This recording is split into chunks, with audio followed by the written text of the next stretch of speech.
Shout out to Justin and Christine for giving me the content for this video.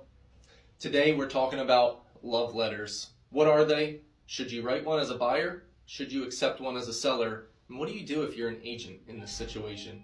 So a love letter, just like it says, is a letter explaining a current situation of the buyers to the seller of their home in order to try to gain an advantage in their offer when competing against other people, or even if you're not competing at all. Typically, you talk about things like having a child on the way, or just having a recent child, or having an expanding family, or maybe that you're downsizing, or even talking about some traumatic experiences that you've gone through recently in order to pull at the heartstrings of the seller to convince them to have you buy their home.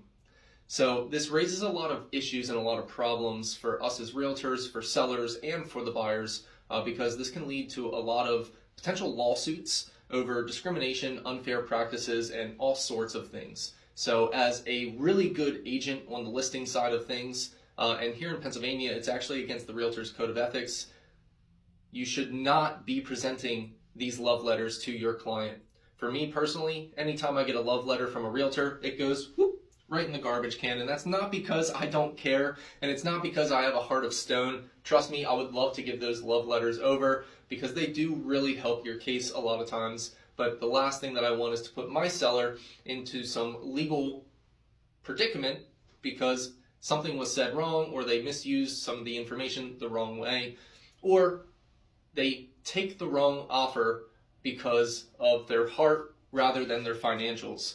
So at the end of the day, money is green, and I want these people making a decision based off of their finances, not off of their heart.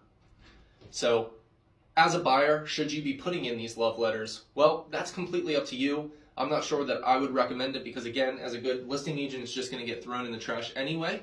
But there are some agents out there that do still accept these and do still use these love letters. So if you're writing them, please be careful what you say. Anything regarding race, religion, or any of the hot topics that can lead to discriminatory cases. But outside of that, I think you might be all right. Thanks again, Justin and Christine.